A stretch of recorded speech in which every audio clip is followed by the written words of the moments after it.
Olá pessoas, sejam muito bem-vindas ao Sociologia Antes que Acabe. Eu sou o professor Thiago Sigel e se você é novo nesse canal, caiu aqui de paraquedas, já peço que se inscreva, compartilhe, deixe um comentário, porque eu tenho certeza que alguma coisa você vai encontrar nesse canal que você vai gostar muito. E esse vídeo é um bom exemplo disso, porque hoje eu vou trazer para vocês uma pequena análise, uma pequena resenha de um dos livros mais importantes da história da literatura ocidental como um todo e, é claro, um dos maiores clássicos da sociologia. Estou falando do livro A Ética Protestante e o Espírito do Capitalismo, do autor alemão Max Weber. Quer saber um pouco mais sobre essa obra? Gosta de Max Weber? Então, continue nesse vídeo.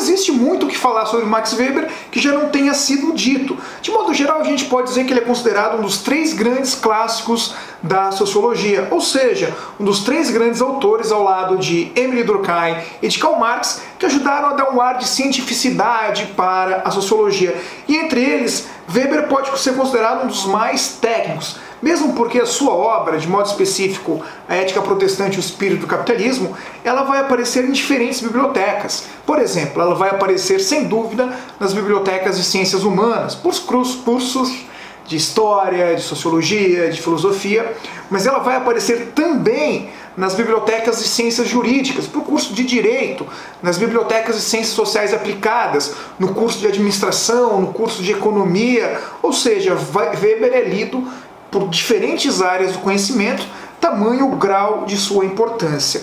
Originalmente esse livro foi publicado entre os anos de 1904 e 1905. E aqui Weber passa a defender uma tese que vai quebrar, de certa forma, os paradigmas que existiam até então. O seu tema, obviamente, é o que explica as origens do capitalismo. O que explica de maneira mais específica que o capitalismo tenha surgido como modelo econômico no Ocidente, sendo que sociedades orientais já tinham modelos pré-capitalistas que poderiam, de certa forma, abrigar o capitalismo antes do Ocidente. Existiam duas respostas predominantes para essa questão. Uma resposta de caráter marxista, socialista, comunista, que quer dizer que o desenvolvimento do capitalismo é resultado de transformações sociais, de lutas de classes e do acúmulo de capital por parte de uma classe, a classe burguesa, que vai dar origem então ao modelo capitalista. E havia também uma visão liberal dessa história, que vai dizer que o capitalismo é resultado de um processo que vai envolver a luta por liberdade de uma classe para se livrar da tirania do antigo regime e dar origem então ao modelo capitalista baseado na maior liberdade individual. Não que Weber vá dedicar tempo do seu livro para criticar ou o socialismo marxista ou o liberalismo de Adam Smith. Weber percebe que talvez exista uma outra explicação aí e que quem sabe essa explicação sobre o capitalismo não tem uma origem necessariamente economicista, como é que pensam os marxistas e como pensam os liberais. De repente, esse capitalismo tem uma origem no Ocidente muito mais baseado num ethos, numa ética, numa forma de ver o mundo. E essa forma de ver o mundo vai ter o seu ápice com o desenvolvimento de uma nova linha de pensamento religioso, que é o protestantismo. É por isso a ética protestante e o espírito do capitalismo. A forma como uma ética, uma nova forma de ver o mundo que se desenvolve a partir da Revolução de Lutero e vai ganhando espaço nas diferentes correntes do pensamento protestante, é a base, é a chave para você entender o nascimento de um espírito capitalista no Ocidente. E Weber começa a argumentar sobre isso e logo uma das primeiras páginas do livro ele coloca esse problema em discussão, ou ele coloca, digamos assim, o que nos leva a pensar que isso tenha ocorrido. Bom, vamos lá. Deixa eu ler essa primeira parte do livro para vocês entenderem isso melhor. Basta uma vista de olhos pelas estatísticas ocupacionais de um país plurifuncional para constatar a notável frequência de um fenômeno por diversas vezes vivamente discutido na imprensa e na literatura católica, bem como nos congressos católicos da Alemanha, o caráter predominantemente protestante dos proprietários do capital e empresários, assim como das camadas superiores da mão de obra qualificada, notadamente do pessoal de mais alta qualificação técnica ou comercial das empresas modernas. Olha só, qual é a palavra difícil? O que Weber percebeu? Qual é a constatação de Weber? Ele percebe que na maioria das empresas que estavam surgindo na Alemanha capitalista e em outros lugares do mundo, havia um número muito grande entre os trabalhadores qualificados, entre os gestores e entre os proprietários dessas empresas, e havia algo em comum entre eles. Todos eles eram de religião de matriz protestante. Alguns poderiam dizer que isso é um resultado do acaso, do acúmulo de fortunas e de heranças, visto que muitos dos ricos lá durante a Revolução Protestante acabaram aderindo ao protestantismo, que geraria uma série de heranças, e por isso era razoável pensar que a maioria dos ricos da época de Weber, 1904, quando ele escreve esse livro, eram então protestantes. Mas essa explicação pode dar conta de parte do problema, mas não soluciona o problema como um todo. Deve haver uma outra explicação nisso. E é justamente nesse sentido, Weber vai dividir o livro em duas grandes partes. A primeira parte chama-se O Problema. Lá vem confissão religiosa e estratificação social, o espírito do capitalismo e o conceito de vocação em Lutero, o objetivo de pesquisa. Nessa primeira parte do livro, Weber nos mostra justamente essa tendência entre os ricos do novo mundo capitalista serem em sua maioria protestantes, dos gestores das empresas serem em sua maioria protestantes, e vai perceber que junto com a ética protestante, com a maneira como os protestantes enxergam o mundo, nasce também uma nova forma de você olhar para o trabalho, de você olhar para o dinheiro. O trabalho não é mais o tripalium, aquilo que era o castigo, que era a abnegação, que era o sofrimento na terra para você reconquistar as benesses do céu. O trabalho deixa de ser encarado como um sofrimento, como uma tortura pelos protestantes, e passa a ser encarado como um modo de vida que vai trazer dignidade e que vai aproximar a relação do homem na terra com Deus no céu através do conceito de vocação. E aí nós entramos na segunda parte do livro, a parte 2, que é muito bacana, que se intitula A Ideia de Profissão do Protestantismo Ascético.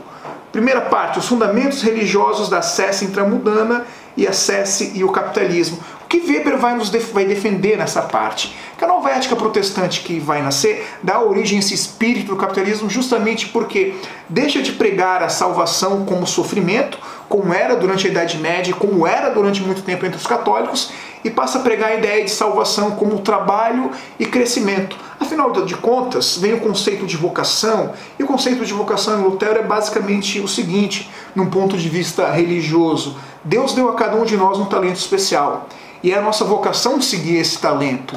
E nós vamos agradar a Deus se nós seguirmos o talento que nós temos. Então, se eu sou um bom padeiro, eu agrado a Deus exercendo a minha profissão de maneira séria, de maneira ascética e até mesmo enriquecendo através dela, porque aí eu agradeço e agrado a Deus. Ou seja, o trabalho é uma vocação, e para você estar mais próximo de Deus, você precisa ser o melhor possível no seu trabalho. Inevitavelmente, ser o melhor possível no seu trabalho implica em você conseguir mais riqueza e acumular mais riqueza. Isso se soma ao modelo de vida ascético, o protestantismo ascético, que é basicamente uma forma de protestantismo que renega os prazeres da vida, os prazeres mundanos, os prazeres carnais, e se dedica a uma vida de seriedade, uma vida de dedicação ao trabalho e também de dedicação a Deus. Inclusive, Weber chega a usar em algumas partes do livro um conceito muito interessante, que é o conceito de ascese intramundana, de apoteose através do trabalho, como se o homem tornasse um deus através do trabalho. Isso vai fundar essa nova ética capitalista que tem as suas bases na religião protestante.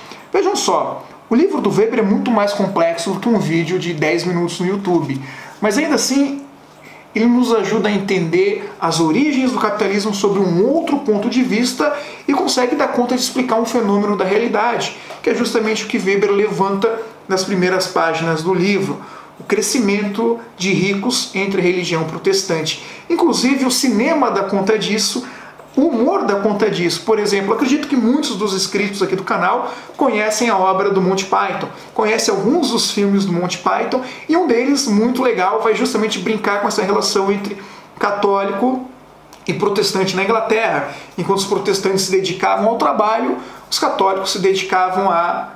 Bom, eu vou deixar o vídeo aqui e vocês vão ver do que eu estou falando.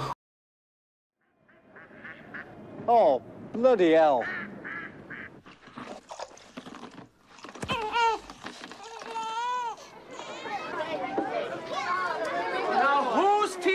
time is it? Look at them, bloody Catholics, filling the bloody world up with bloody people they can't afford to bloody feed. What are we, dear? Protestant and fiercely proud of it.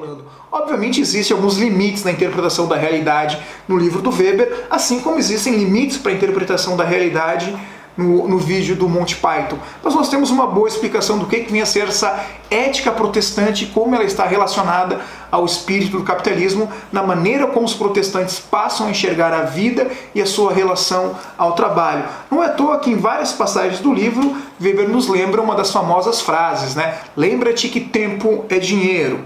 Ou seja, você ascende socialmente, mas também ascende religiosamente em frente a Deus através do seu trabalho e do acúmulo da sua riqueza. Galera, não estou disposto a encerrar o livro Ética Protestante aqui, nem teria capacidade de encerrar esse livro ou o debate sobre esse livro em um vídeo. Mas fica aqui a minha dica.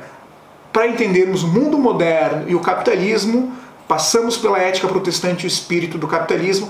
Inclusive, já existem alguns autores, alguns pensadores que acreditam ser necessário fazer uma releitura desse livro para entendermos também a ascensão das novas religiões protestantes, chamadas de religiões neopentecostais no Brasil, onde a gente poderia fazer um novo livro, A Ética Neopentecostal e o Espírito do Novo Capitalismo. Obviamente, o crescimento dessas religiões vão bater de frente com essa ideia de capitalismo já trazida por Weber em 1904 e reescrita ou reeditada em 1920. Muito bem, se você gostou desse vídeo, gostou desse tema, peço que se inscreva no canal, compartilhe, dê um like, é claro, isso ajuda bastante. E como esse canal aqui precisa sobreviver, quem quiser ler esse livro, vou deixar aqui na descrição os links, onde você pode comprar o livro, levar para casa esse super conhecimento aqui e ainda ajudar o canal. No mais, forte abraço a todos e valeu!